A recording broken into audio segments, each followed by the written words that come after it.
Hello everyone, welcome to Tara AS. Think AS, think Tara. In this video, we are going to have an analysis of the Hindu newspaper of today, that is 22nd of May 2025, and this is presented to you by me, Lakshmi Saujanya. ఇవి ఈరోజు మనం discuss చేసుకోబోయే important article. So first article వచ్చేసి development with the savaging of urban biodiversity. So ఇది మనకు GS paper 3కి రిలేటెడ్గా ఉండే ఒక article. Then warming likely to make cyclones more destructive than ever before. So ఇది కూడా మనకు జిఎస్ 3 పాయింట్ ఆఫ్ వ్యూలో important. Then should water be used as a weapon. This comes under our GS paper 2. Then stories from the heart. Development of BrahMos missile with a longer range NG variant on track. Why is India seeking to impose retaliatory tariffs on the US? Then China-Pakistan decide to include Afghanistan and CPEC. And the last article is Navy recreates stitched ship based on 5th century Ajanta paintings. So, ఇవి ఈరోజు మనం discuss చేసుకోబోయే important articles. So let's get started. ఈరోజు మనం discuss చేసుకోబోయే first editorial development without the savaging of urban biodiversity.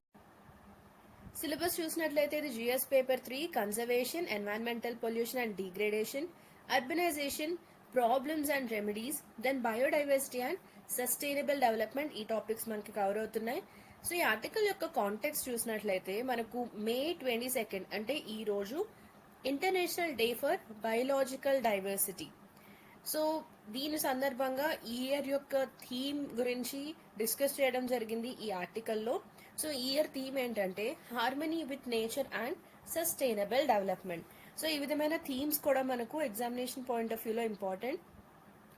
So దీని ద్వారా ఏంటంటే మనం ఈ బయోడైవర్సిటీ అనే కాన్సెప్ట్ని అర్బన్ ప్లానింగ్లో అదేవిధంగా పాలసీ మేకింగ్లో ఇంటిగ్రేట్ చేయాల్సిన అవసరం అయితే ఉందని చెప్పి హైలైట్ చేయడం జరిగింది.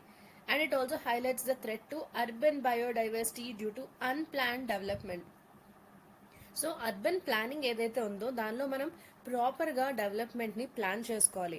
అన్ప్లాన్డ్గా డెవలప్మెంట్ చేసినట్లయితే అది అర్బన్ బయోడైవర్సిటీకి థ్రెట్గా మారుతుంది. And it emphasises integrating biodiversity conservation into urban planning. So డెవలప్మెంట్ని మనం ప్రాపర్గా ప్లాన్ చేయాల్సి ఉంటుంది. అదేవిధంగా అర్బన్ ప్లానింగ్లో బయోడైవర్సిటీ కన్జర్వేషన్ని కూడా ఇంటిగ్రేట్ చేయాలి. అండ్ మనకు చూసినట్లయితే ఆల్మోస్ట్ 25% ఆఫ్ ద స్పీషీస్ అంటే 1/4 ఆఫ్ ద స్పీషీస్ అనేవి ఎక్స్టింక్షన్కి ఫేస్ చేస్తున్నాయి. So they are about to get extinct. So this article uses Chennai and Hyderabad as case studies to show the extent of urban ecological degradation. So ఈ విధంగా మనకు almost 1/4 of the species అనేవి ఎక్స్టింక్షన్ని face చేస్తున్నాయి. So ఈ ఆర్టికల్లో ఏంటంటే చెన్నైని అదేవిధంగా హైదరాబాద్ని కేస్ స్టడీస్గా తీసుకొని అర్బన్ ఎకలాజికల్ డీగ్రేడేషన్ ఎంతవరకు జరుగుతుంది రీసెంట్ టైమ్స్లో అనేది మనకు చెప్పడం జరిగింది. సో ఇది ఈ ఆర్టికల్ యొక్క కాంటెక్స్ట్. అసలు అర్బన్ బయోడైవర్సిటీ అంటే ఏంటో చూద్దాం. సో అర్బన్ బయోడైవర్సిటీ అంటే వెరైటీ ఆఫ్ లివింగ్ స్పీషీస్ అంటే మన plants, animals, fungi and microorganisms ఏవైతే మనకు అర్బన్ ఎన్వైరన్మెంట్స్లో ఉంటాయో లైక్ పార్క్స్లో, lakes, rivers, green belts and urban ఫారెస్ట్లో మనం చూసే ఈ లివింగ్ స్పీషీస్ ఏవైతే ఉంటాయో వాటినే మనం అర్బన్ బయోడైవర్సిటీ అంటాం. సో దీనిలో మనకు natural ecosystems within the urban limits, దాంతోపాటుగా మేనేజ్డ్ ల్యాండ్స్కేప్స్ ఇవి కూడా ఇంక్లూడ్ అవుతాయి అర్బన్ బయోడైవర్సిటీలో. Because these managed landscapes they provide habitat for native and migratory species. So ఇది మన అర్బన్ బయోడైవర్సిటీ యొక్క definition. So what is the significance of urban biodiversity management? ఇటువంటి ఈ అర్బన్ బయోడైవర్సిటీని మేనేజ్ చేయడానికి సంబంధించి దీని యొక్క ఇంపార్టెన్స్ ఏముంది అనేది చూద్దాం. First is human wellbeing. Urban ఏరియాస్లో మనకి ఆల్మోస్ట్ గ్లోబల్ పాపులేషన్లో 55% పీపుల్ అనేది ఉంటున్నారు, రైట్? సో మనం మొత్తం గ్లోబల్ పాపులేషన్ చూసుకున్నట్లయితే దానిలో మోర్ దాన్ హాఫ్ అంటే 55% పీపుల్ అర్బన్ ఏరియాస్లోనే ఉంటున్నారు. So this would be 68% by 2050. So రాబోయే సంవత్సరాల్లో ఇది ఇంకా ఇంకా ఇంక్రీజ్ అవ్వబోతుంది. అండ్ ఎస్టిమేట్స్ ప్రకారం 2050 ఇయర్ వచ్చేసరికి ఇది 68%కి పెరగబోతుంది. సో ప్రస్తుతం ఇది 55% ఉంది, అక్కడ నుండి మనకు ఆల్మోస్ట్ 70% అంటే 68% వరకు ఇది రీచ్ అవుతుంది 2050 వచ్చేసరికి. సో దీనివల్ల ఏమవుతుంది, trees reduce, air pollution and urban heat. So మనకు ట్రీస్ ఎక్కువగా ఉన్నట్లయితే ఆబ్వియస్లీ ఎయిర్ పొల్యూషన్ అనేది తగ్గుతుంది, అదేవిధంగా అర్బన్ హీట్ ని కూడా ఇది రెడ్యూస్ చేస్తుంది. Then access to green spaces it lowers stress and improves mental health, right. So మనకు గ్రీన్ స్పేసెస్ కి యాక్సెస్ ఎక్కువగా ఉన్నట్లయితే మన యొక్క స్ట్రెస్ అనేది తగ్గుతుంది, దాంతో పాటుగా మన మెంటల్ హెల్త్ కూడా ఇంప్రూవ్ అవుతుంది. So WHO says 9 square meters green space per person is recommended.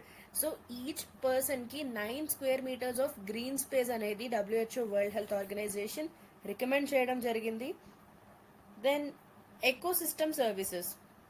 So ఈ అర్బన్ బయోడైవర్సిటీ మేనేజ్మెంట్ ఏంటంటే ఇది పాలినేషన్ ని సపోర్ట్ చేస్తుంది, దాంతో పాటుగా water filtration, carbon sequestration and flood కంట్రోల్లో హెల్ప్ అవుతుంది.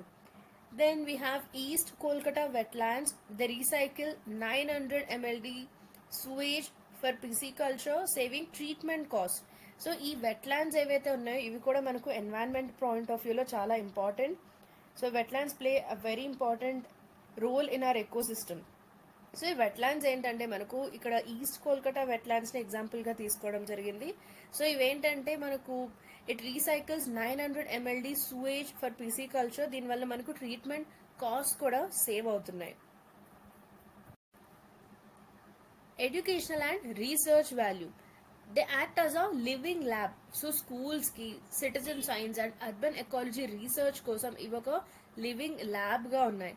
Then it promotes environmental awareness and scientific studies. So environmental అవేర్నెస్ని కూడా ఇది ప్రమోట్ చేస్తుంది. Then species protection and urban adaptation. So it offers refuge to species threatened by habitat loss. So habitat loss అయ్యే అవకాశం ఉన్న species ఏవైతే ఉన్నాయో వీటికి ఇది రెఫ్యూజ్ అంటే వీటికి ఒక ఆవాసాన్ని క్రియేట్ చేయడం జరుగుతుంది, ప్రొవైడ్ చేయడం జరుగుతుంది. Then an example is Thane creek, it attracts flamingos. So Thane creek ఏరియాలో మనకు ఫ్లెమింగోస్ వస్తుంటాయి. నేషనల్ పార్క్, దీనిలో మనకు అర్బన్ అడాప్టెడ్ లెపర్డ్స్ని ఇది సపోర్ట్ చేస్తుంది. So these are examples that you can quote in your mains answers. Then climate resilience. So దీనివల్ల cooling జరుగుతుంది, storm water absorption జరుగుతుంది, అదేవిధంగా ఇవి కార్బన్ సింక్స్గా కూడా పనిచేస్తాయి. సో ఈ కార్బన్ డైఆక్సైడ్ ఏదైతే మనకు ఉంటుందో వాటిని అబ్జార్బ్ చేసుకుంటాయి ఈ green spaces. Then here we have one more example. చెన్నైలోని మ్యాంగ్రూవ్స్ ఏవైతే ఉన్నాయో ఇవి సైక్లోన్స్కి బఫర్గా ఉంటాయి and it stabilizes the coast. So coastal ఏరియాస్లో మనకి మ్యాంగ్రూవ్స్ ఎప్పుడైతే ఉంటాయో వీటి యొక్క రూట్స్ అనేవి మనకు ఫ్లడ్ రాకుండా లేదా సైక్లోన్స్కి మనకు బఫర్గా పనిచేస్తాయి. వీటి రూట్స్ అనేవి మనకు సాయిల్ని పట్టుకొని ఉండడం వల్ల సాయిల్ ఎరోషన్ ఎక్కువగా జరగకుండా ఉంటుంది అండ్ ఇవి సైక్లోన్స్కి కూడా ఒక బఫర్ రీజన్గా పనిచేస్తాయి. కాబట్టి మనకి ఇన్కమింగ్ సైక్లోన్స్ని కూడా it can act as a buffer for this cyclones and it can stabilise this coastal areas. Urban బయోడైవర్సిటీలో మనం ఫేస్ చేసే ఛాలెంజెస్ ఏంటో చూద్దాం. First is unplanned urban expansion. So మనం ఫస్ట్ చెప్పుకున్నాం చెన్నై అండ్ హైదరాబాద్ని ఎగ్జాంపుల్గా తీసుకోవడం జరిగింది అని. సో చెన్నై అండ్ హైదరాబాద్ లాంటి సిటీస్లో మనం చూసినట్లయితే మనకు చెన్నైలో 2.6 స్క్వేర్ కిలోమీటర్స్ అండ్ హైదరాబాద్లో 1.6 square kilometres of green cover అనేది లాస్ అవ్వడం జరిగింది due to infrastructure and housing projects. So మనం వేరియస్ కైండ్స్ ఆఫ్ ఇన్ఫ్రాస్ట్రక్చర్ కోసం లైక్ రోడ్స్ లేదా బిల్డింగ్స్ ఇటువంటి ఇన్ఫ్రాస్ట్రక్చర్ యొక్క కన్స్ట్రక్షన్ కోసం, అదేవిధంగా మన గ్రోయింగ్ పాపులేషన్ అకామిడేట్ చేయడానికి మనం తీసుకొని వచ్చే హౌసింగ్ ప్రాజెక్ట్స్ వలన వీటి వలన మనకు చెన్నైలో అయితే 2.6 స్క్వేర్ కిలోమీటర్స్ అండ్ హైదరాబాద్లో 1.6 square kilometres of green cover అనేది మనం లాస్ అయ్యాం. సో ఈ డేటా మనకు ఇస్రో యొక్క నేషనల్ రిమోట్ సెన్సింగ్ సెంటర్ 2023 నుంచి వస్తుంది ఈ data. Then encroachment of wetlands and commons. So మనం బెంగళూరు యొక్క ఎగ్జాంపుల్ తీసుకున్నట్లయితే బెంగళూరులో 50% అంటే more than half of the lakes అనేవి ఎంక్రోచ్ చేయడం జరిగింది. This is according to the data from IISc 2021. So similar kind of degradation అనేది మనం చెన్నైలోని పల్లికరనై మార్ష్లో చూడొచ్చు. సో ఇంతకు ముందు ఇది 50 స్క్వేర్ కిలోమీటర్స్ ఉండేది, బట్ ఇప్పుడు ఇది జస్ట్ 5 స్క్వేర్ కిలోమీటర్స్ మాత్రమే ఉంది. సో ఎంత అలా మనకు ఎన్క్రోచ్మెంట్ జరిగింది అనేది ఇక్కడ చూడొచ్చు. Then weak urban planning laws. Master plans of major metro cities like Delhi and Mumbai వీటిలో ఏంటంటే మనకు ఎక్స్ప్లిసిట్గా స్పెషల్గా ఒక బయోడైవర్సిటీ జోనింగ్ అనేది ఉండడం లేదు. So this often gives precedence to economic land use.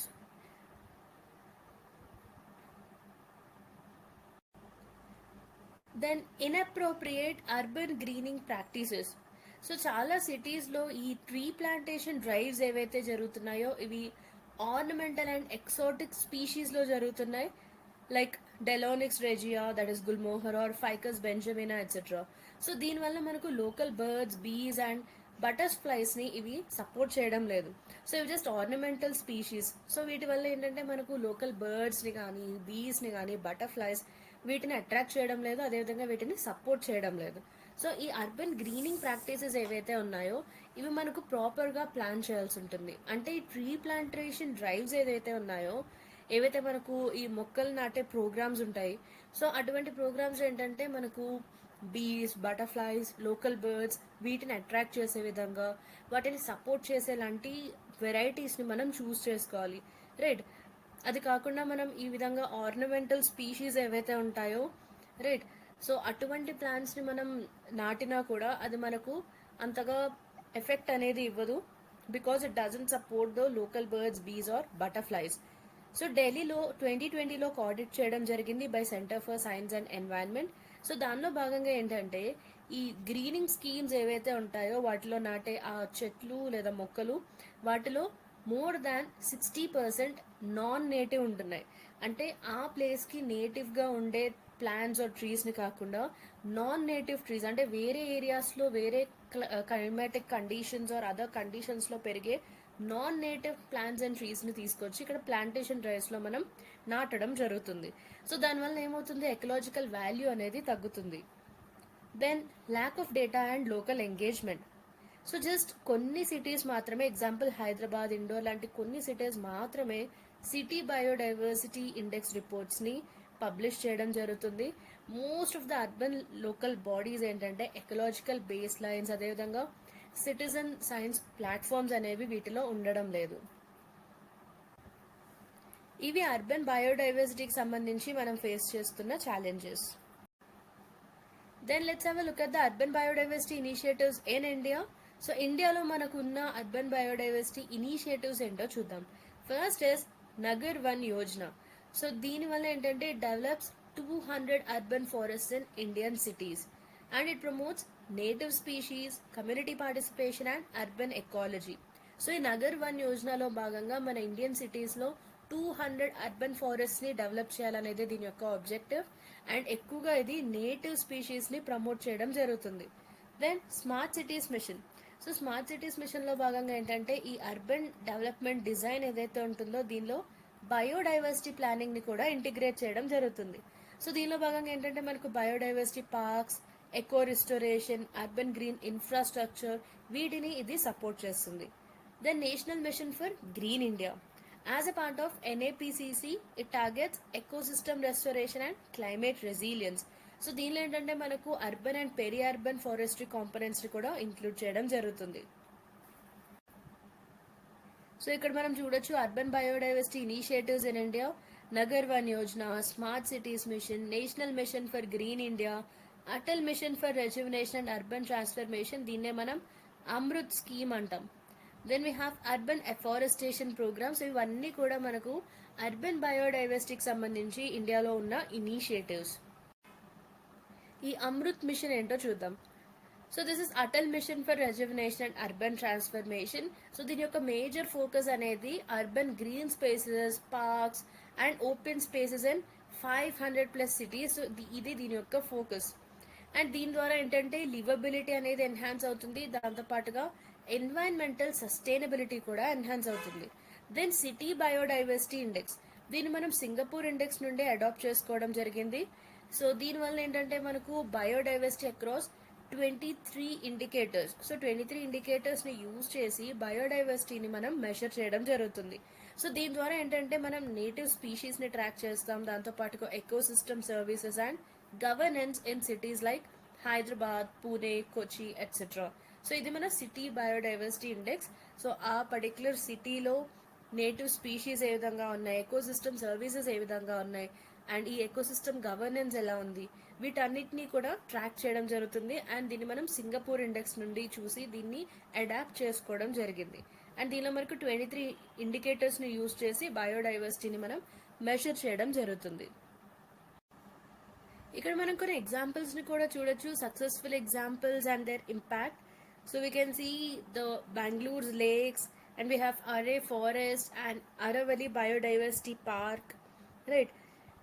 So ఇక్కడ మనకు ఈ అరవల్లి బయోడైవర్సిటీ పార్క్ ఏదైతే ఉందో ఇక్కడ ఒక మైనింగ్ సైట్ ని ఒక బయోడైవర్సిటీ హబ్ గా చేంజ్ చేయడం జరిగింది. It had a transformation from a mining site to a biodiversity hub with over 300 native species.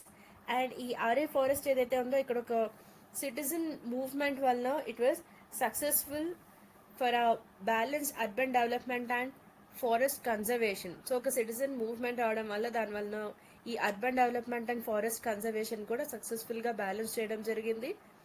And ఈ బెంగళూరులోని వేరియస్ లేక్స్ లో కూడా కమ్యూనిటీ ఎఫర్ట్స్ వలన లేక్స్ యొక్క రివైవల్ చేయడం జరిగింది, enhancing the urban ecology.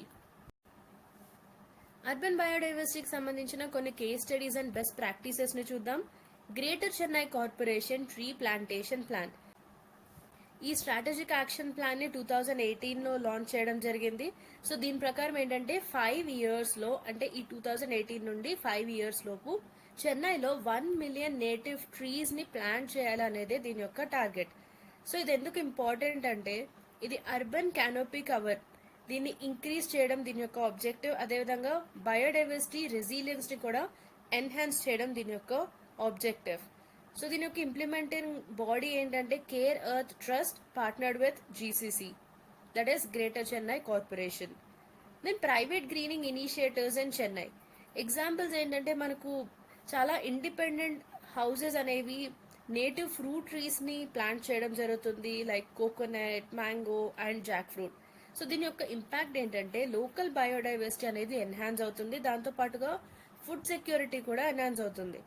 Then support, it is assisted by Chennai's horticultural department through free kitchen garden seeds for every household.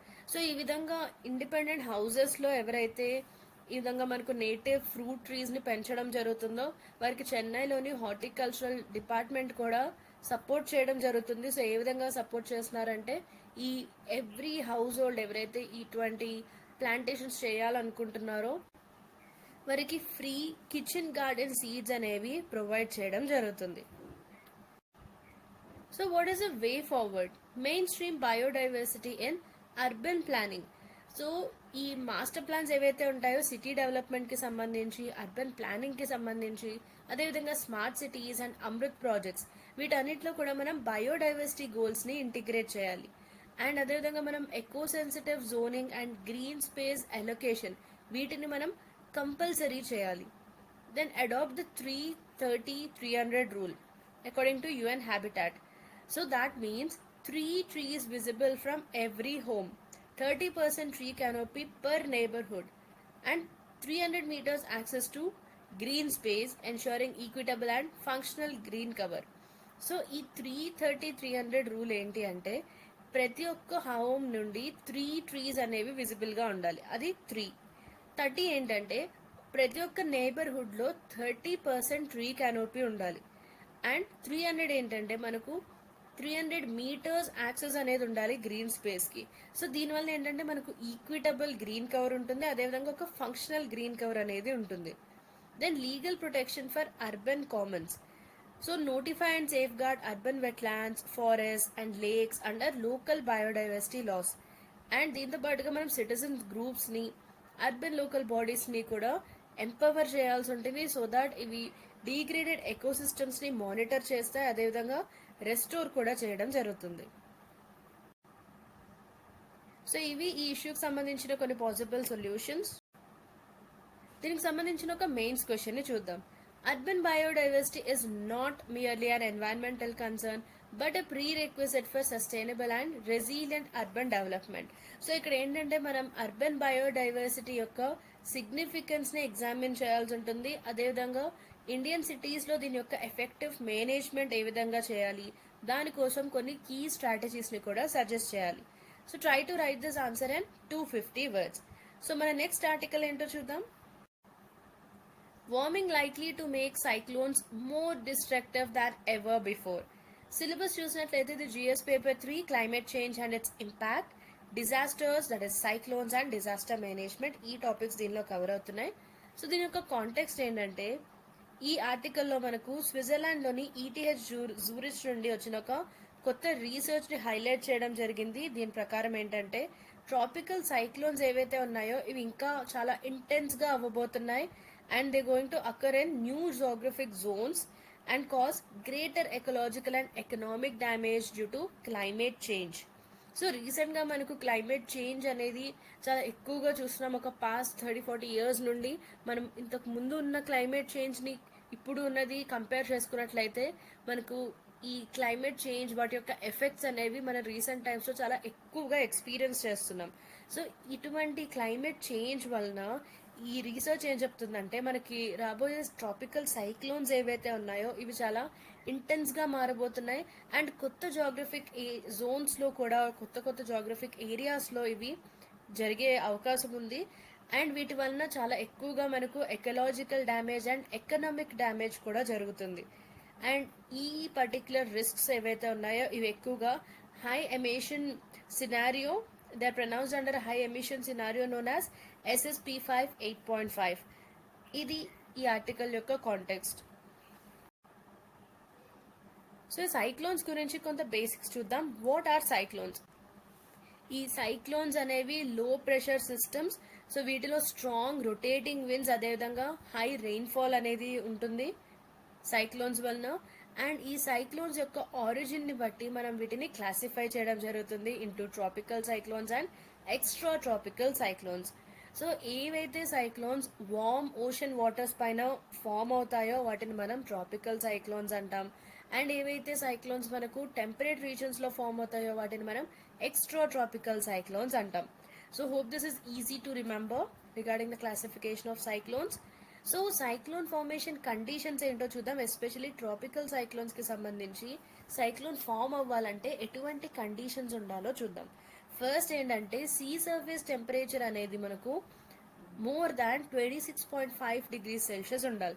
So మనం ఇక్కడ చూసాం ట్రాపికల్ సైక్లోన్స్ ఫామ్ అవ్వాలంటే మేజర్లీ మనకు ఉండాల్సిన క్రైటీరియా ఏంటంటే ఇవి వార్మ్ ఓషన్ వాటర్స్ పైన ఫామ్ అవ్వాలి. సో దానికోసం ఇక్కడ ఈ సీ సర్ఫేస్ టెంపరేచర్ అనేది 26.5 degrees Celsius కంటే ఎక్కువ ఉండాలి. And Coriolis force for rotation, this is not present at the equator. So ఇది ఈక్వేటర్ దగ్గర ఉండదు. కోరియోలిస్ ఫోర్స్ అనేది కూడా ట్రాపికల్ సైక్లోన్కి ఇంపార్టెంట్ రొటేషన్ కోసం. అండ్ అదేవిధంగా లో vertical wind shear, high humidity in the lower to mid troposphere. So మనం జోగ్రఫీలో భాగంగా చదువుకుంటాం ట్రోపోస్ఫియర్, స్ట్రాటోస్ఫియర్ ఇవన్నీ. సో ట్రోపోస్ఫియర్లోని లో టు మిడ్ ట్రోపోస్ఫియర్లో ఏంటంటే హ్యూమిడిటీ అనేది చాలా ఎక్కువగా ఉండాలి. దెన్ ప్రీ ఎగ్జిస్టింగ్ లో ప్రెషర్ డిస్టర్బెన్స్. సో ముందుగానే అక్కడ కొంతవరకు లో ప్రెషర్ అనేది క్రియేట్ అయి ఉండాలి. ఇవన్నీ ఉన్నట్లయితే మనకు ట్రాపికల్ సైక్లోన్ అనేది ఫామ్ అవుతుంది. సో ఈ విధంగా సైక్లోన్కి సంబంధించి ఒక ఆర్టికల్ వచ్చింది కాబట్టి just brush up your basics regarding cyclones. దాంతోపాటుగా వాటి యొక్క క్లాసిఫికేషన్ లైక్ ట్రాపికల్ సైక్లోన్ అక్కడ ఎటువంటి కండిషన్స్లో ఫామ్ అవుతుంది and all other details regarding tropical cyclone, temperate cyclones etcetera. So just brush up your basics of Geography. ఇండియాలో మనకు ఏ విధంగా క్లాసిఫికేషన్ అనేది చేయడం జరుగుతుందో చూద్దాం. According to the IMD Indian metrological department scale in the north Indian ocean, wind speed మనకు 31 to 50 km/h ఉన్నట్లయితే దాన్ని మనం డిప్రెషన్గా రికగ్నైజ్ చేస్తాం. And 51 to 62 km/h wind speed ఉన్నప్పుడు డీప్ డిప్రెషన్ అంటాం. అండ్ 63 to 88 ఉన్నప్పుడు cyclonic Storm, 89 to 117 severe cyclonic Storm, 118 to 166 very severe cyclonic storm, and 167 to 221 extremely severe cyclonic storm. And ఇది 222కి ఈక్వల్గా ఉన్నా లేదంటే దానికంటే ఎక్కువ ఉన్నా కూడా సూపర్ సైక్లోనిక్ స్టార్మ్గా దీన్ని క్లాసిఫై చేయడం జరుగుతుంది. సో ఇక్కడ మనకు బేసిస్ ఏంటి అంటే విండ్ స్పీడ్ని బట్టి మనం సైక్లోన్స్ని క్లాసిఫై చేయడం జరుగుతుంది according to the Indian meteorological department. Remember this. So basis ఏంటి అంటే wind speed. Let's have a look at the Indian cyclone zones. ఇండియాలో మనకున్న సైక్లోన్ జోన్స్ ఏంటంటే ఈస్ట్ కోస్ట్లో మనకు బే ఆఫ్ బెంగాల్. సో ఇక్కడ మనకు చాలా ఫ్రీక్వెంట్గా స్ట్రాంగ్ సైక్లోన్స్ అనేవి వస్తూ ఉంటాయి. అండ్ వెస్ట్ కోస్ట్లో అరేబియన్ సీ ఏరియాలో చూసినట్లయితే మనం బే ఆఫ్ బెంగాల్తో కంపేర్ చేసుకున్నప్పుడు కొంత తక్కువ ఫ్రీక్వెంట్గానే సైక్లోన్స్ అనేవి వస్తాయి, but it is increasing due to warming. So జనరల్గా అయితే మనకు బే ఆఫ్ బెంగాల్తో కంపేర్ చేసుకున్నప్పుడు అరేబియన్ సీలో సైక్లోన్స్ అనేవి తక్కువగా వస్తుంటాయి. బట్ రీసెంట్ టైమ్స్లో ఈ వార్మింగ్ వలన ఇక్కడ కూడా మనకు సైక్లోన్స్ అనేవి ఇంక్రీజ్ అవుతున్నాయి. అండ్ సైక్లోన్స్కి వల్నరబుల్గా ఉన్న స్టేట్స్ ఏంటి అంటే ఒడిషా, ఆంధ్రప్రదేశ్, వెస్ట్ బెంగాల్, తమిళనాడు అండ్ గుజరాత్. ఈ స్టేట్స్ ఎస్పెషలీ ఇవన్నీ మనకు కోస్ట్ ఉన్న స్టేట్స్ కాబట్టి వీటిలో మనకు సైక్లోన్స్ వచ్చే ఆ వల్నరబిలిటీ, ఆ ప్రాబబిలిటీ అనేది కొంచెం ఎక్కువగా ఉంటుంది. సో సైక్లోన్స్ వల్ల ఎక్కువగా ఈ స్టేట్స్ మనకు ఎఫెక్ట్ అవుతూ ఉంటాయి. Cyclones in a warming world. Cyclones intensify under SSP5 8.5.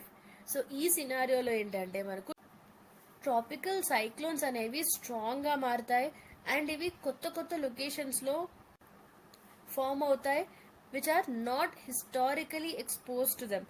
So మనకు కొన్ని ఏరియాస్ ఉంటాయి, ఎస్పెషలీ కోస్టల్ స్టేట్స్లో కొన్ని ఏరియాస్ ఏంటంటే చాలాసార్లు ఎక్కువసార్లు మనకు ఈ సైక్లోన్స్కి ఎఫెక్ట్ అయిన కొన్ని ప్లేసెస్ ఉంటాయి. సో అటువంటి లొకేషన్స్ కాకుండా ఇప్పుడు మనకి రీసెంట్గా ఉన్న సిచ్యువేషన్స్ వల్ల ఏంటంటే ట్రాపికల్ సైక్లోన్స్ ఇంతకు ముందు ఎప్పుడు హిస్టారికల్గా ఎప్పుడు కూడా సైక్లోన్స్ని ఫేస్ చేయని కొత్త లొకేషన్స్ని కూడా ఇవి ఎఫెక్ట్ చేయబోతున్నాయి. Then poleward shift of cyclones. Cyclones అనేవి హయ్యర్ లాటిట్యూడ్స్ వైపు మూవ్ అయ్యే అవకాశం ఉంది, exposing ecosystems not adapted to such disturbances. So మనకు ఆల్రెడీ కొన్ని లొకేషన్స్ ఉన్నాయి, సో ఆ లొకేషన్స్లో సైక్లోన్స్ ఆల్రెడీ ఇవి ఫేస్ చేసి ఉన్నాయి. సో దానివల్ల ఏంటంటే అక్కడున్న బయోడైవర్సిటీ, ఎకోసిస్టమ్, ప్లాంట్స్, యానిమల్స్ అన్నీ కూడా కొంతవరకు ఈ సైక్లోన్ని తట్టుకునే విధంగా వాటికి అడాప్ట్ అయి ఉన్నాయి. బట్ ఈ సైక్లోన్స్ అనేవి పోల్వర్డ్ షిఫ్ట్ అవుతున్నాయి, హయ్యర్ లాటిట్యూడ్స్ వైపు షిఫ్ట్ అవుతున్నాయి. సో ఆ విధంగా షిఫ్ట్ అవడం వల్ల ఏంటంటే ఇంతకు ముందు ఎప్పుడూ కూడా అటువంటి సైక్లోనిక్ డిస్టర్బెన్సెస్ని ఫేస్ చేయని ఎకోసిస్టమ్స్ ఏవైతే ఉంటాయో అవి కూడా సైక్లోన్స్ని ఎక్స్పీరియన్స్ చేయడం జరుగుతుంది, రైట్. అవేంటంటే ఇప్పటివరకు ఎప్పుడు ఫేస్ చేయలేదు కాబట్టి వాటికి ఆ అడాప్టేషన్ క్యాపబిలిటీ అనేది ఉండదు. Then mangroves are at risks. Globally మనం చూసినట్లయితే more than half, that is 56% of the mangroves they could face high to severe risk by 2100 year. And south east ఏషియాలో చూసినట్లయితే మనకు ఆల్మోస్ట్ 97% ఆఫ్ ద మ్యాంగ్రూవ్స్ అనేవి రిస్క్లో ఉన్నాయి under SSP3 7.0 and SSP5 8.5 scenarios. Then ecosystem collapse and recovery gaps. ఈ కొత్త cyclone patterns ఏవైతే ఉన్నాయో వీటి వలన ఎకోసిస్టమ్స్ యొక్క రికవరీ కెపాసిటీ అనేది కూడా తగ్గుతుంది, రైట్. బికాస్ ఈ ఎకోసిస్టమ్స్ ఏవైతే ఉన్నాయో ఇవి ఇప్పటి వరకు సైక్లోన్స్ని ఫేస్ చేయలేదు. సో ఇవి వాటికి సంబంధించిన రికవరీ కెపాసిటీని, అడాప్టబిలిటీని వీటికి ఉండవు కాబట్టి ఇటువంటి కొత్త ఏరియాస్లో కొత్త సైక్లోన్ ప్యాటర్న్స్ అనేవి మారినప్పుడు, కొత్త ఏరియాస్ని ఇవి ఎఫెక్ట్ చేసినప్పుడు ఏంటంటే వీటి యొక్క రికవరీ కెపాసిటీ అనేది తక్కువగా ఉంటుంది. Then ability to recover varies with ecosystem type and exposure. And అక్కడున్న ఎకోసిస్టమ్ యొక్క టైప్ని బట్టి అవి ఎంతవరకు సైక్లోన్కి ఎక్స్పోజ్ అవుతున్నాయి అనే దాన్ని డిపెండ్ అయ్యి వాటి యొక్క రికవరీ కెపాసిటీ అనేది డిపెండ్ అవుతుంది.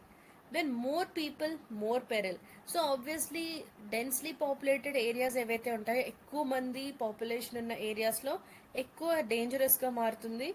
For example south Asia, east Africa, central America వీటిలో ఆల్రెడీ చాలా సిగ్నిఫికెంట్ సైక్లోన్ థ్రెట్స్ని ఇవి ఫేస్ చేసి ఉన్నాయి and that will intensify further. So అది ఇంకా ఇంటెన్సిఫై అయ్యే ఛాన్స్ ఉంది. ఈ సైక్లోన్స్ యొక్క ఇంపాక్ట్స్ ఏంటో చూద్దాం. Human loss. సో చాలా క్యాజువాలిటీస్ జరుగుతాయి సైక్లోన్స్ సడన్గా ఎఫెక్ట్ చేసినప్పుడు, చాలామంది ప్రాణాలు కోల్పోవడం జరుగుతుంది. దాంతోపాటుగా డిస్ప్లేస్మెంట్, లైక్ ఫర్ ఎగ్జాంపుల్ వారి యొక్క లివింగ్ స్పేస్ ఏదైతే ఉంటుందో వారి యొక్క హౌస్ ఆర్ హోమ్ని వాళ్ళు కోల్పోయినప్పుడు అక్కడ నుండి వేరే ప్లేస్కి షిఫ్ట్ అవ్వడం జరుగుతుంది. So they are forced to displace because of this cyclones. So cyclones వచ్చినప్పుడు వాటి వల్ల ఎఫెక్ట్ అయిన పాపులేషన్ ఏంటంటే వేరే ప్లేస్కి ఆ ప్లేస్ నుండి షిఫ్ట్ అవుతారు, that is displacement. Then economic loss. Agriculture చాలా లాస్ అవుతుంది, హౌసింగ్ లాస్ అండ్ ఇన్ఫ్రాస్ట్రక్చర్ని కూడా మనం కోల్పోవడం జరుగుతుంది. మనం చూసే ఉంటాము సైక్లోన్స్ వచ్చినప్పుడు infrastructure like roads, buildings and electricity connections like poles and all ఇవన్నీ కూడా మనకు ఎఫెక్ట్ అవుతాయి, రైట్. అండ్ చాలా మంది వారి యొక్క హౌసింగ్ ని కోల్పోవడం జరుగుతుంది, అగ్రికల్చర్ లో చాలా లాసెస్ వస్తాయి. సో ఈ విధంగా మనకు ఎకనామిక్ లాస్ అనేది కూడా ఉంటుంది. Then environmental damage, mangroves effect అవుతాయి, కోరల్ రీఫ్స్, అదేవిధంగా సాయిల్ సెలనైజేషన్. అంటే మనకు సాయిల్ ఏంటంటే ఒక సైక్లోన్ వచ్చిన తర్వాత సాయిల్ సెలనైజ్ అయిందంటే ఇది మనకు క్రాప్స్ పెంచడానికి అంత కండ్యూసివ్ గా ఉండదు, దాని యొక్క ఫర్టిలిటీ అనేది తగ్గుతుంది, సాయిల్ యొక్క fertility. Then public health crisis, cyclones వచ్చినప్పుడు ఏమవుతుంది, వాటర్ బోర్న్ డిసీజెస్ వస్తాయి అండ్ అదేవిధంగా చాలా మంది ట్రామాని కూడా ఫేస్ చేస్తారు. సో ఇవి సైక్లోన్స్ యొక్క వేరే వేరే impacts like human loss, economic loss, environmental damage and it's also a public health crisis. So what is the way forward? Incorporate this new cyclone geographies into disaster planning.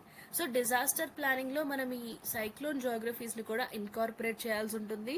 So కొత్తగా ఏవైతే cyclone యొక్క patterns change అవుతున్నాయో వీటిని కూడా మనం disaster planning లో include చేయాలి. Then protect and restore mangroves and coastal ecosystems. So మనం చూసాం మ్యాంగ్రూవ్స్ అండ్ కోస్టల్ ఎకోసిస్టమ్స్ అనేవి చాలా రిస్క్ ని ఫేస్ చేస్తున్నాయి ఈ కొత్త సైక్లోన్ ప్యాటర్న్స్ వలన అని. సో మనం ఈ మ్యాంగ్రూవ్స్ ని, కోస్టల్ ఎకోసిస్టమ్స్ ని ప్రొటెక్ట్ చేయాలి, అదేవిధంగా రెస్టోర్ చేయాలి. And climate smart urban and coastal infrastructure లో మనం ఇన్వెస్ట్ చేయాల్సి ఉంటుంది. And adopt regional SSP scenario based modelling and planning and enhance early warning systems and climate education. So early warning systems ఉన్నప్పుడు ఏమవుతుందంటే cyclone వచ్చేదానికి కొంచెం ముందైనా మనం ఈ వార్నింగ్ ఇచ్చినట్లయితే ఫస్ట్ ఆఫ్ ఆల్ మనం అట్లీస్ట్ ఆ పీపుల్ని అయితే అక్కడ నుండి ఇవాక్యుయేట్ చేయగలం, దానివల్ల మనం హ్యూమన్ లాస్ ని తగ్గించవచ్చు, రైట్. సో ఇన్ఫ్రాస్ట్రక్చర్ కి సంబంధించి మనం ఏం చేయలేకపోవచ్చు, బట్ ఎర్లీ వార్నింగ్ సిస్టమ్స్ ఉన్నట్లయితే అట్లీస్ట్ మనం హ్యూమన్ లాస్ ని అయితే తగ్గించగలుగుతాం, రైట్. మన next article, should water be used as a weapon. దీని యొక్క సిలబస్ మ్యాపింగ్ చూసినట్లయితే GS paper 2 India and its neighbourhood relations, bilateral treaties and agreements and international institutions and mechanisms. So ఈ topics అనేవి దీనిలో కవర్ అవుతున్నాయి. So దీని యొక్క context ఏంటంటే మనం రీసెంట్ టైమ్స్లో ఈ జమ్మూ అండ్ కాశ్మీర్లోని పహల్గామ్ అటాక్ గురించి, దాని తర్వాత మనం కొన్ని ఆర్టికల్స్ ఇండస్ వాటర్స్ ట్రీటీకి సంబంధించి కూడా డిస్కస్ చేయడం జరిగింది. సో ఈ ఆర్టికల్లో ఏంటంటే ఇండియా ఈ ఇండస్ వాటర్స్ ట్రీటీ ఏదైతే ఉందో పాకిస్తాన్తో దాన్ని రీకన్సిడర్ చేయాలా అనేదే ఎగ్జామిన్ చేయడం జరిగింది ఈ ఆర్టికల్లో. బికాస్ మనకు క్రాస్ బార్డర్ టెర్రరిజం ఈ ఇన్సిడెంట్స్ అనేవి మనం రీసెంట్గా చాలాసార్లు చూస్తాం. ఎస్పెషలీ 2016 ఉరి అటాక్ చూసాం, అదేవిధంగా 2019లో పుల్వామా అటాక్ జరిగింది, రీసెంట్గా పహల్గామ్ అటాక్. సో ఈ విధంగా మనకు క్రాస్ బార్డర్ టెర్రరిజంకి సంబంధించిన ఇన్సిడెంట్స్ అనేవి జరుగుతూ ఉన్నాయి. సో ఇటువంటి సిచ్యువేషన్లో ఇండియా ఇండస్ వాటర్స్ ట్రీటీ ఏదైతే ఉందో పాకిస్తాన్తో దాన్ని రీకన్సిడర్ చేయాలా అనేదే ఇక్కడ ఉన్న question. So it raises question of whether water can be used as a strategic or retaliatory tool weighing legal, diplomatic, environmental and ethical dimensions. So ఈ విధంగా మనం వాటర్ని ఒక స్ట్రాటజిక్ లేదా రిటాలియేటరీ టూల్, అంటే మన పైన అటాక్ చేసినప్పుడు దానికి రిటాలియేషన్గా ఈ విధంగా మనం వాటర్ని ఒక వెపన్గా యూజ్ చేసుకోవచ్చా. సో ఇది ఈ ఆర్టికల్ యొక్క కాంటెక్స్ట్. ఈ విధంగా మనం వాటర్ని ఒక వెపన్గా యూజ్ చేసుకోవడానికి ఫేవర్గా ఉన్న ఆర్గ్యుమెంట్స్, అదేవిధంగా అగెయిన్స్ట్గా ఉన్న ఆర్గ్యుమెంట్స్ రెండు చూద్దాం. So first, using water as a leverage, మనకు ఫేవర్గా ఉన్న ఆర్గ్యుమెంట్స్ అనేవి చూద్దాం. First, national security imperative. Water అనేది మనకు తెలుసు అగ్రికల్చర్ కోసం, ఎనర్జీ కోసం అండ్ హ్యూమన్ సస్టెనెన్స్ కోసం చాలా చాలా ఇంపార్టెంట్. సో దాన్ని మనం డినై చేసినట్లయితే అదొక పవర్ఫుల్ నాన్ మిలిటరీ డిటరెంట్గా ఉంటుంది. Then asymmetry and compliance. India ఏంటంటే ఈ ఇండస్ వాటర్స్ ట్రీటీని అప్హోల్డ్ చేయడం జరిగింది despite repeated provocations and wars. So Pakistan నుండి మనకు చాలాసార్లు ఈ విధంగా Uri attack, Pulwama attack, Pahalgam attack, ఈ విధంగా రిపీటెడ్గా మనకు ప్రొవొకేషన్స్ అయితే జరుగుతున్నాయి క్రాస్ బార్డర్ టెర్రరిజం ద్వారా. సో అయినా కూడా ఇండియా ఈ ఇండస్ వాటర్స్ ట్రీటీని అప్హోల్డ్ చేస్తూనే ఉంది, while Pakistan has allegedly use terrorism as state policy, right. So India ఈ విధంగా ఇండస్ వాటర్ ట్రీటీని ఇన్ని ఇన్సిడెంట్స్ తర్వాత కూడా అప్హోల్డ్ చేస్తూ ఉంది, బట్ పాకిస్తాన్ ఒక పక్క టెర్రరిజంని తన యొక్క స్టేట్ పాలసీగా యూజ్ చేయడం జరుగుతుంది. Then sovereign resource rights. Eastern rivers ఏవైతే ఉన్నాయో రావి, బ్యాస్ అండ్ సట్లెజ్, ఇవన్నీ కూడా ఇండియా యొక్క rightful share according to this Indus waters treaty. And India already Kishan Ganga లాంటి ప్రాజెక్ట్స్ని కూడా స్టార్ట్ చేయడం జరిగింది and can explore maximum permissible use under the treaty. Next we have strategic leverage and talks. So ఈ విధంగా మనం ఇండస్ వాటర్స్ ట్రీటీస్ యొక్క ప్రొవిజన్స్ని అసర్టివ్గా use చేసినప్పుడు పాకిస్తాన్ తన యొక్క zero sum stands on broader bilateral issues వీటిని రీకన్సిడర్ చేసే అవకాశం ఉంది. Then domestic political support. A tougher water stance resonates with nationalist sentiment and domestic calls for reciprocity. So ఇవి వాటర్ని ఒక వెపన్గా యూజ్ చేసుకోవడానికి ఫేవర్గా ఉన్న ఆర్గ్యుమెంట్స్. సో ఇప్పుడు దీనికి అగెయిన్స్ట్గా ఉన్న ఆర్గ్యుమెంట్స్ ఏంటో చూద్దాం. Arguments against weaponising water. So వాటర్ని మనం వెపనైజ్ చేయడం, వాటర్ని ఒక వెపన్గా యూజ్ చేయడానికి అగెయిన్స్ట్గా ఉన్న ఆర్గ్యుమెంట్స్ ఏంటంటే, first is legal and treaty obligations. ఈ ఇండస్ వాటర్స్ ట్రీటీ అనేది మనం ఇంతకుముందు కొన్ని ఆర్టికల్స్ అండ్ ఎడిటోరియల్స్ దీనిపైన డిస్కస్ చేసాం, ఎస్పెషల్లీ పహల్గామ్ టెర్రర్ అటాక్ తర్వాత. సో మనం అక్కడ దీని యొక్క బేసిక్స్, దీని యొక్క ప్రొవిజన్స్ ఏమున్నాయి ఇవన్నీ డిస్కస్ చేయడం జరిగింది. Hope you remember that. Otherwise please brush up your basics. ఎందుకంటే ఈ ఇండస్ వాటర్స్ ట్రీటీ అనేది చాలా ఎక్కువగా రీసెంట్ టైమ్స్లో న్యూస్లో ఉంది. సో ఇది ఎవరి మధ్య జరిగింది, హూ హాజ్ బ్రోకర్డ్ ఇట్, అండ్ దాని యొక్క ప్రొవిజన్స్ ఏమున్నాయి, ఏ రివర్స్ని ఎవరికి అలొకేట్ చేయడం జరిగింది, ఇటువంటి బేసిక్ డీటెయిల్స్ అన్నీ మనకి ఇంపార్టెంట్. సో ఇది వరల్డ్ బ్యాంక్ ద్వారా జరిగింది ఈ ట్రీటీ అనేది ఇండియా అండ్ పాకిస్తాన్ మధ్య, and it is seen as a model transboundary treaty. So breaking it may undermine India's international credibility. So world bank ద్వారా ఇండియా అండ్ పాకిస్తాన్ అనేవి ఈ ఇండస్ వాటర్స్ ట్రీటీని సైన్ చేయడం జరిగింది. సో దీని ఒక మోడల్ ట్రాన్స్బౌండరీ ట్రీటీగా చూస్తాం. దీన్ని మనం వైలేట్ చేసినట్లయితే ఇంటర్నేషనల్గా ఇండియా యొక్క క్రెడిబిలిటీ అనేది తగ్గుతుంది. And humanitarian consequences. సో పాకిస్తాన్లో మనం చూసినట్లయితే మిలియన్స్ ఆఫ్ పీపుల్ ఈ వాటర్ పైన డిపెండ్ అయి ఉన్నారు. curtailing the flow, it could cause mass suffering by violating basic human rights. So ఈ విధంగా మిలియన్స్ ఆఫ్ పీపుల్ ఈ వాటర్ పైన డిపెండ్ అయి ఉన్నారు. మనం కనుక ఈ ఫ్లోని ఆపినట్లయితే, ఈ వాటర్ ఫ్లోని, దానివలన అక్కడ మాస్ సఫరింగ్ అనేది జరిగే అవకాశం ఉంది. అండ్ దానివలన బేసిక్ హ్యూమన్ రైట్స్, వాటర్ అనేది ఒక బేసిక్ హ్యూమన్ రైట్, దాన్ని మనం వైలేట్ చేసినట్లుగా అవుతుంది. So it has some humanitarian consequences too. Then environmental and ecological damage. So సడన్గా రివర్ సిస్టమ్ యొక్క డిస్ట్రప్షన్ జరిగినట్లయితే it can harm downstream wetlands, agriculture and biodiversity in both the nations.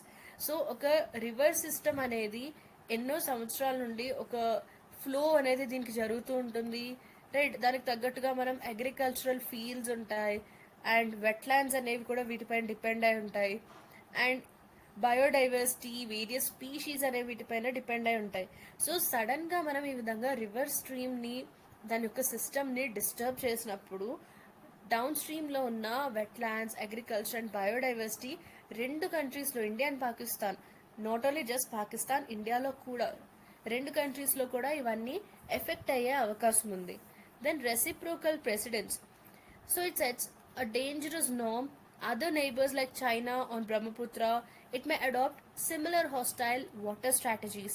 So మనం పాకిస్తాన్తో ఈ విధంగా చేసినప్పుడు ఏమవుతుంది, వేరే కంట్రీస్ కూడా, వేరే నైబరింగ్ కంట్రీస్ ఏవైతే ఉన్నాయో మనకు ఇండియాకి, ఆ కంట్రీస్ కూడా ఇటువంటి సిమిలర్ స్ట్రాటజీని మనల్ని చూసి అడాప్ట్ చేసుకునే ఛాన్స్ ఉంది. అండ్ ఆ స్ట్రాటజీని మనపైనే యూజ్ చేసే ఛాన్స్ ఉంది. For example China Brahmaputra river పైన ఇటువంటి ఒక స్ట్రాటజీని యూజ్ చేయొచ్చు, రైట్. సో దానివల్ల it is fixing some reciprocal precedence which is dangerous. Then dispute resolution mechanism exist. So ఈ ట్రీటీలో ఏంటంటే ఆల్రెడీ కొన్ని బిల్ట్ ఇన్ ప్రొవిజన్స్ ఉన్నాయి, like permanent Indus commission, neutral experts and arbitration panels. So they have functioned well despite the war.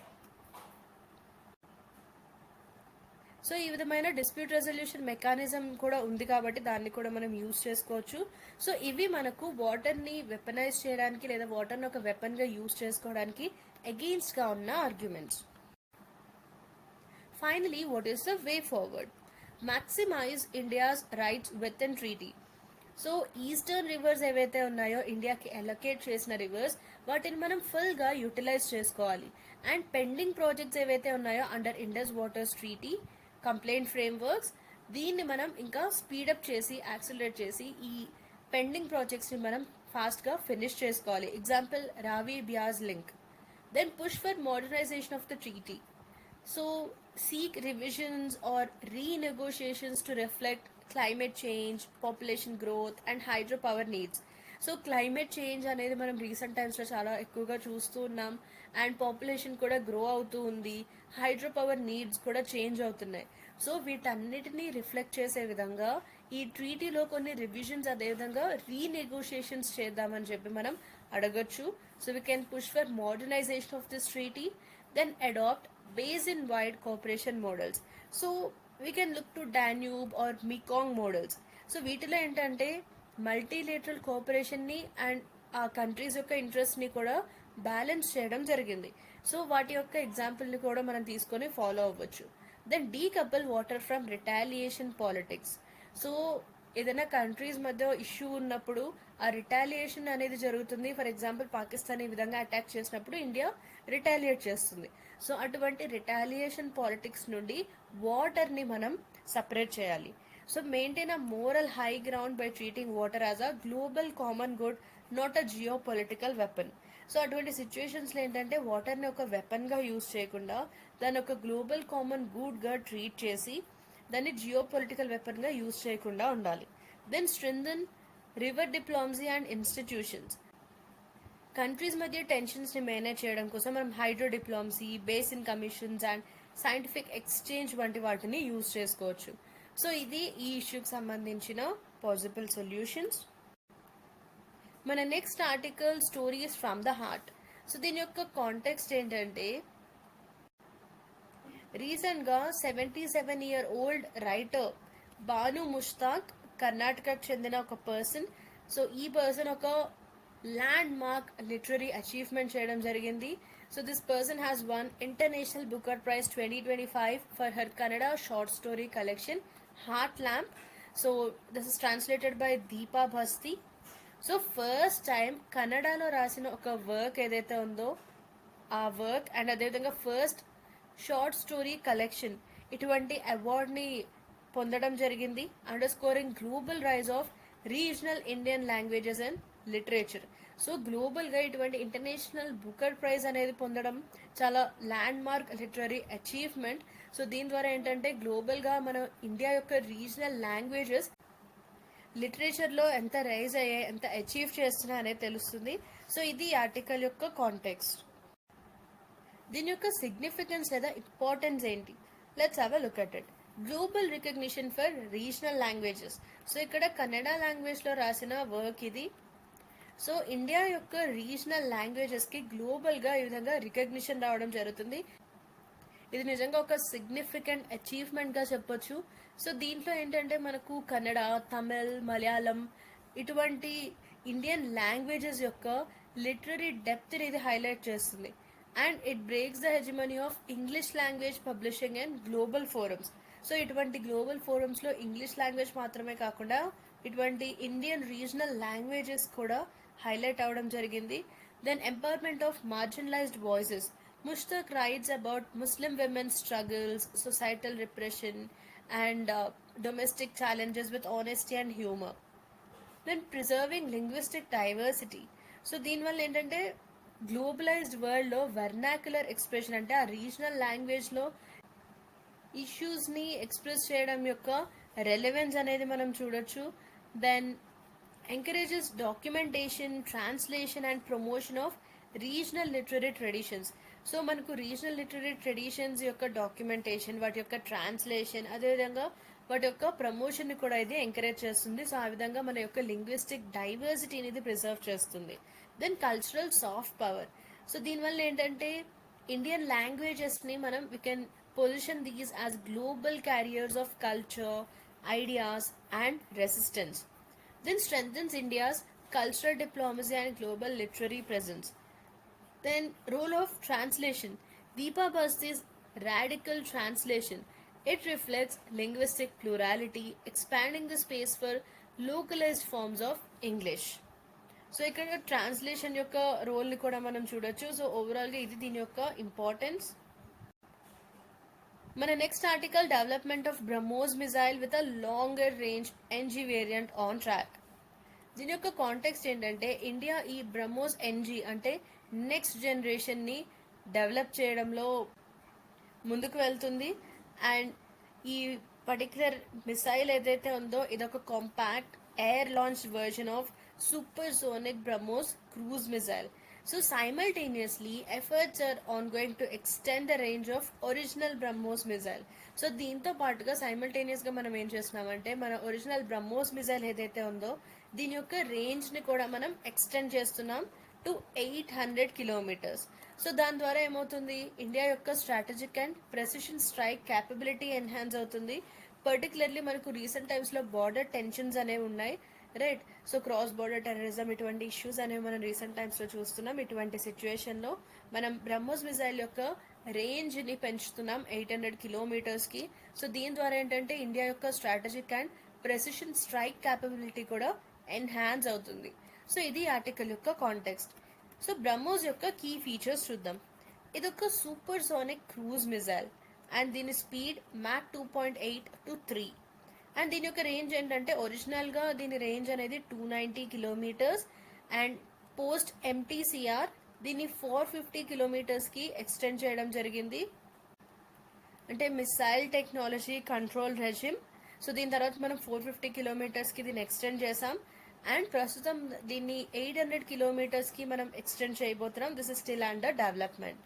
Coming to the platforms, ఇది మనకు land, sea and air and under development for submarine. So land నుంచి, sea నుండి, అదేవిధంగా air నుండి కూడా దీన్ని మనం deploy చేయొచ్చు అండ్ సబ్మెరీన్ నుండి మనం డిప్లాయ్ చేసే విధంగా వీటిని డిజైన్ చేయడం జరుగుతుంది. So it is still under development. Payload వచ్చేసరికి మనకు 200 to 300 kgs conventional war head and origin it is jointly developed by India and Russia. So BrahMos పైన కూడా అండ్ అదేవిధంగా different kinds of missiles like అగ్ని ఎట్సెట్రా వీటి పైన కూడా మనకు ప్రీవియస్ ఇయర్స్లో చాలాసార్లు క్వశ్చన్స్ అడగడం జరిగింది. Then precision strike capability with low radar signature and high accuracy. So దీని యొక్క అక్యురసీ కూడా చాలా ఎక్కువగా ఉంటుంది. సో ఇవి బ్రహ్మోస్కి సంబంధించిన కీ ఫీచర్స్. దీని యొక్క స్ట్రాటజిక్ సిగ్నిఫికెన్స్ ఏంటో చూద్దాం. Force multiplication. సో దీని ద్వారా ఏంటంటే long range precision strike capability ఏదైతే ఉందో మన ఇండియన్ ఎయిర్ ఫోర్స్ అండ్ నేవీకి సంబంధించి ఇది ఎన్హాన్స్ అవుతుంది. దాంతోపాటుగా it allows stand of engagement and దీనివల్ల మన ఎయిర్ క్రాఫ్ట్స్ అండ్ పైలట్స్కి ఉండే రిస్క్ కూడా రెడ్యూస్ అవుతుంది. Then it's a boost to indigenous capability. So మన ఇండిజినస్ ప్లాట్ఫామ్స్ ఏవైతే ఉన్నాయో లైక్ ఎల్సిఏ తేజస్ వీటిని కూడా ఇది ఇంటిగ్రేట్ చేయడం జరుగుతుంది. సో దాని ద్వారా మనం మేక్ ఇన్ ఇండియా కూడా ఒక బూస్ట్ అనేది ఇవ్వచ్చు. Then tactical flexibility. It is deployable on varied platform. So ఇంతకుముందు మనం చూసాం ఇది ఎయిర్, ల్యాండ్, షిప్, అదేవిధంగా సబ్మెరీన్ ఫెసిలిటీ కూడా మనం డెవలప్మెంట్ స్టేజెస్లో ఉంది. అది it is still under development. So ఈ విధంగా డిఫరెంట్ కైండ్స్ ఆఫ్ ప్లాట్ఫామ్స్ నుండి దీన్ని మనం డిప్లాయ్ చేయగలం. So it enhances cross domain utility. That means it has a tactical flexibility. So ఇటువంటి terminology is important. You can use that in your mains answers. Then regional deterrence. ఇది India యొక్క credible డిటరెన్స్ని కూడా enhance చేస్తుంది against adversaries like China and Pakistan. So ఇది బ్రహ్మోస్ యొక్క strategic significance. So ఇప్పుడు దీనికి సంబంధించి ఒక ప్రాక్టీస్ ఎంసీక్యూ చూద్దాం. So the practice MCQ is which of the following statements regarding BrahMos missile is or are correct? So BrahMos మిజైల్కి సంబంధించి 3 స్టేట్మెంట్స్ ఇవ్వడం జరిగింది అండ్ ఇక్కడ మనం కరెక్ట్ స్టేట్మెంట్స్ని ఐడెంటిఫై చేయాల్సి ఉంటుంది. సో ఫస్ట్ స్టేట్మెంట్ ఏంటంటే BrahMos is a super sonic cruise missile develop jointly by India and Russia. So BrahMos అనేది ఇండియా అదేవిధంగా రష్యా కలిసి జాయింట్గా డెవలప్ చేసిన ఒక సూపర్ సోనిక్ క్రూజ్ మిజైల్ అనేది మన first statement. So yes, it's a correct statement. Second statement ఏంటంటే it can be launch from land, sea, subsea and air platforms. So yes, మనం already discuss చేసుకున్నాం. ఇది different kinds of platforms నుండి దీన్ని మనం deploy చేయొచ్చు. లైక్ ల్యాండ్ నుండి, see నుండి, సబ్సీ అండ్ ఎయిర్ ప్లాట్ఫామ్స్ నుండి కూడా దీన్ని మనం లాంచ్ చేయొచ్చు.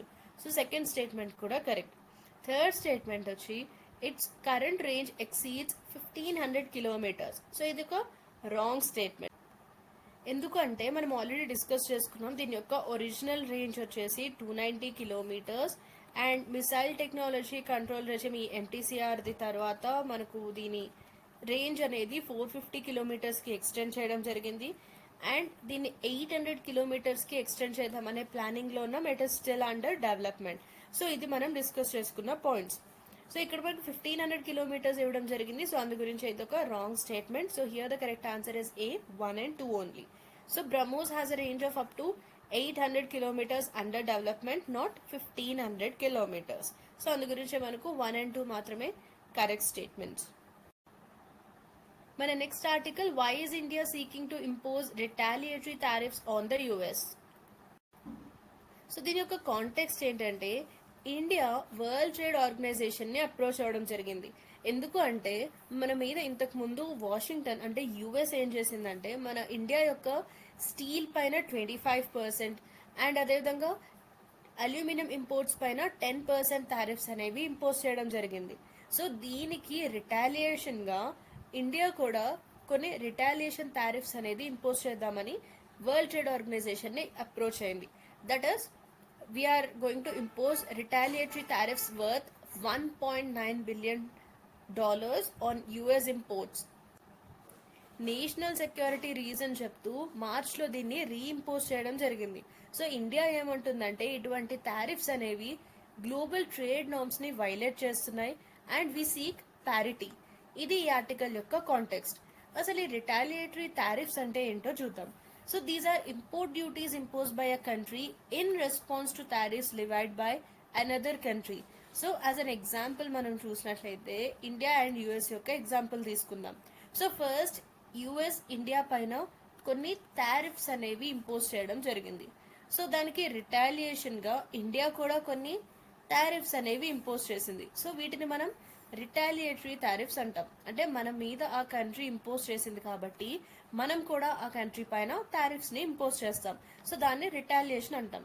సో ఆ విధంగా ఇంపోర్ట్ డ్యూటీస్ అనేవి ఒక కంట్రీ ఇంకో కంట్రీ పైన as a response to the tariffs levied by that country if we also impose some import duties they are called as retaliatory tariffs. So hope you have got this concept.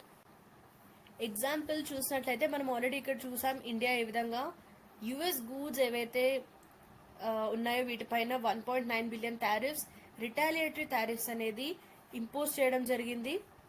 So this is in response to steal and aluminium tariffs.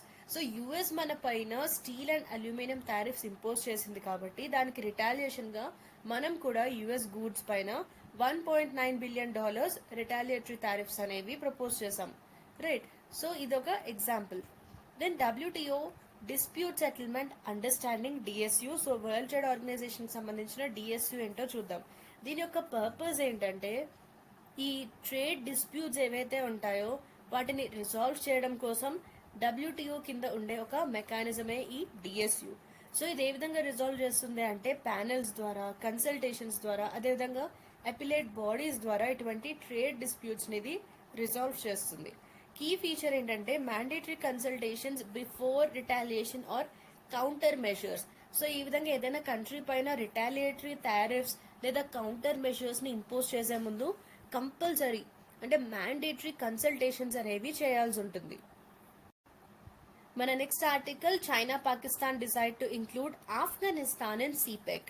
దీని యొక్క context ఏంటంటే China Pakistan రెండు కూడా CPEC అంటే China Pakistan economic కారిడార్లో ఆఫ్ఘనిస్తాన్ని కూడా include చేయాలని డిసైడ్ అయ్యాయి. So this move it was formalised in a trilateral meeting between foreign ministers of these 3 countries. So బీజింగ్లో ఈ 3 కంట్రీస్ ఏవైతే ఉన్నాయో చైనా, పాకిస్తాన్ అండ్ ఆఫ్ఘనిస్తాన్, ఈ 3 కంట్రీస్ యొక్క ఫారిన్ మినిస్టర్స్ ఒక ట్రైలేటరల్ మీటింగ్లో దీన్ని ఫార్మలైజ్ చేయడం జరిగింది. So this marks a significant geopolitical shift under China's belt and road initiative. So రీసెంట్గా మేము last week belt and road ఇనిషియేటివ్కి సంబంధించి కూడా ఒక ఎడిటోరియల్ డిస్కస్ చేయడం జరిగింది. Hope you remember that. So recent టైమ్స్లో ఎటువంటి ఇష్యూస్ రిపీట్ అవుతున్నాయి అనేది just have a note of it. ఇది ఈ ఆర్టికల్ యొక్క కాంటెక్స్ట్. అసలు ఈ సిపెక్ అంటే ఏంటో చూద్దాం. చైనా పాకిస్తాన్ ఎకనామిక్ కారిడార్, దీన్ని 2015లో లాంచ్ చేయడం జరిగింది అండ్ దీని యొక్క వాల్యూ అప్రాక్సిమేట్లీ $62 బిలియన్. సో ఇది దేన్ని కనెక్ట్ చేస్తుందంటే పాకిస్తాన్లోని గ్వాడార్ పోర్ట్ని, చైనాలోని జిన్జియాంగ్, వీటి రెండింటిని ఇది కనెక్ట్ చేస్తుంది సిపెక్. సో దీని యొక్క ఇంపార్టెన్స్ ఏంటంటే ఇది చైనా యొక్క బెల్ట్ అండ్ రోడ్ ఇనిషియేటివ్లో ఒక ఫ్లాగ్షిప్ ప్రాజెక్ట్. ఇండియా స్టాండ్ ఏంటంటే ఇది పాకిస్తాన్ ఆక్యుపైడ్ కాశ్మీర్ గుండా పాస్ అవుతుంది కాబట్టి ఇండియా దీన్ని అపోజ్ చేయడం జరిగింది. సో ఇక్కడ మనం చూడొచ్చు పాకిస్తాన్ చైనా ఎకనామిక్ కారిడార్ సిపెక్ యొక్క మ్యాప్. సో ఇది ఏ ప్లేసెస్ ని పాస్ అవుతూ వెళ్తుంది. So you can see this, it passes through our Pakistan occupied Kashmir. So it connects this Gwadar port with Xinjiang in China. So just look at the important places over here. So ఇదే places నుండి pass అవుతుంది. So important places కూడా మనకి examination point of వ్యూలో important. So just go through this map because map based questions అనేవి మనం ఫ్రీక్వెంట్గా previous ఇయర్స్లో కూడా చూస్తూ ఉన్నాం. ఈ ఇష్యూ మనకి రీసెంట్గా న్యూస్లో ఉంది కాబట్టి దీనికి సంబంధించిన లొకేషన్ కూడా మనకు ఎగ్జామినేషన్ పాయింట్ ఆఫ్ వ్యూలో important. Try to go through this map. ఈ బెల్ట్ అండ్ రోడ్ ఇనిషియేటివ్ అంటే ఏంటో చూద్దాం. దీన్ని చైనా 2013లో ఇనిషియేట్ చేసింది అండ్ దీని యొక్క ఆబ్జెక్టివ్ ఏంటంటే ఇన్ఫ్రాస్ట్రక్చర్ కనెక్టివిటీ ద్వారా గ్లోబల్ ట్రేడ్ ని ఎన్హాన్స్ చేయడం, like silk road economic belt plus maritime silk road. And India యొక్క పొజిషన్ చూసినట్లయితే ఇండియా దీనిలో ఒక మెంబర్ కాదు. So remember this. Then India's connectivity alternatives. So ఇక్కడ మనం బెల్ట్ అండ్ రోడ్ ఇనిషియేటివ్ ద్వారా ఈ విధమైన లింకేజ్ అనేది మనం చూస్తున్నాం. గ్లోబల్ ట్రేడ్ సంబంధించి ఏ విధమైన ఇన్ఫ్రాస్ట్రక్చర్ కనెక్టివిటీ ఉందని. అండ్ ఇండియా దీనిలో ఒక మెంబర్ కాదు. సో ఇండియాకి ఎటువంటి కనెక్టివిటీ ఆల్టర్నేటివ్స్ ఉన్నాయంటే ఫస్ట్ ఇస్ ఇరాన్లోని Chabahar port. So Pakistan bypass చేస్తూ అంటే పాకిస్తాన్ టచ్ అవ్వకుండా మనం సెంట్రల్ ఏషియాకి యాక్సెస్ అనేది పొందడం జరుగుతుంది through this Chabahar port of Iran. And international north south transport corridor. So ఇదేంటంటే ఇరాన్ అండ్ సెంట్రల్ ఏషియా నుండి పాస్ అవుతూ ఇండియాని యూరోప్తో కనెక్ట్ చేస్తుంది. And then India middle east Europe corridor. So it's a proposed strategic alternative to BRI. So belt and road ఇనిషియేటివ్లో India ఒక member కాదు. So దీనికి ఒక స్ట్రాటజిక్ ఆల్టర్నేటివ్గా మనం ఇండియా మిడిల్ ఈస్ట్ యూరోప్ కారిడార్ని ప్రపోజ్ చేయడం జరిగింది. సో మనం last week Chabahar port and international north south transport corridor పైన కూడా కొన్ని ఆర్టికల్స్ డిస్కస్ చేయడం జరిగింది.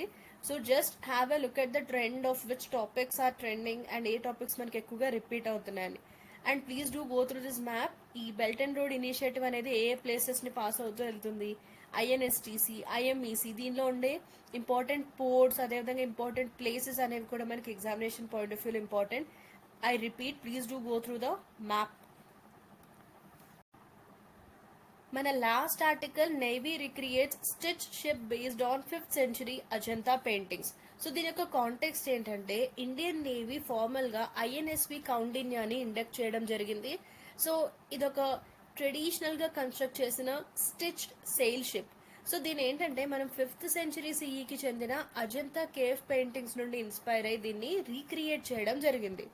సో ఈ ఇనిషియేటివ్ యొక్క ఆబ్జెక్టివ్ ఏంటంటే it is to revive India's ancient maritime heritage and showcase its indigenous shipbuilding legacy. So ancient టైమ్స్లో India యొక్క మ్యారిటైమ్ హెరిటేజ్ ఏ విధంగా ఉంది దాన్ని రివైవ్ చేయడం కోసం అండ్ అదేవిధంగా మన యొక్క ఇండిజినస్ షిప్ బిల్డింగ్ లెగసీని కూడా షోకేస్ చేయడమే దీని యొక్క ఆబ్జెక్టివ్. సో ఇది ఈ ఆర్టికల్ యొక్క కాంటెక్స్ట్. ఈ ఐఎన్ఎస్వి కౌండిన్యా యొక్క కీ ఫీచర్స్ ఏంటో చూద్దాం. Inspired by Ajanta paintings. So ఇది 5th century సిఈకి చెందిన అజంతా కేవ్స్లోని షిప్ డెపిక్షన్స్ నుండి ఇన్స్పైర్ అయ్యి దీన్ని తయారు చేయడం జరిగింది. Than traditional stitched construction.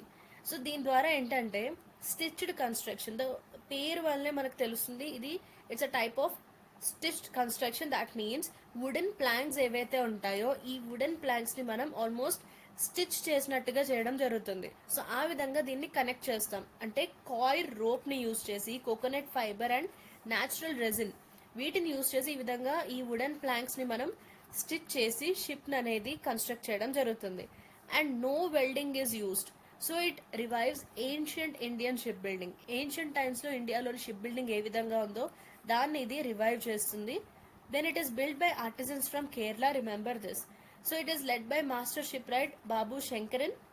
Then it's a tripartite collaboration. So ఇది మన ministry of culture, Indian navy and Hodi innovations యొక్క joint project. Then technical validation by IIT Madras ocean engineering department దీన్ని టెక్నికల్ వ్యాలిడేషన్ ఇవ్వడం జరిగింది. Then it is equipped with ancient sailing features. So దీనిలో మనకు square sails and steering oars, so ఇవన్నీ మనకు modern షిప్స్లో ఉండవు. ఇటువంటి ఏన్షియంట్ సెయిలింగ్ ఫీచర్స్ అన్నీ కూడా మనం ఐఎన్ఎస్వి కౌండిన్యాలో చూడొచ్చు. And its design is extrapolated from 2-dimensional Ajanta art. ఈ 5th centuryకి చెందిన 2-dimensional అజంతా ఆర్ట్ ఏదైతే ఉందో దాని నుండి మనం ఈ డిజైన్ ని తీసుకోవడం జరిగింది. Then cultural revival goal. This showcases India's rich maritime and ship building heritage. So మనకి ఏన్షియంట్ టైమ్స్ నుండి ఇండియాకి ఎటువంటి rich maritime and ship building heritage ఉందనేది మనకి దీని ద్వారా రిఫ్లెక్ట్ అవుతుంది. So that is about the INSP Kaundinya. And that's all about the important articles of today. Hope you have liked this video. Please do like, share and subscribe to our channel for more interesting content for UPSC. Thank you so much for watching this session. Bye bye.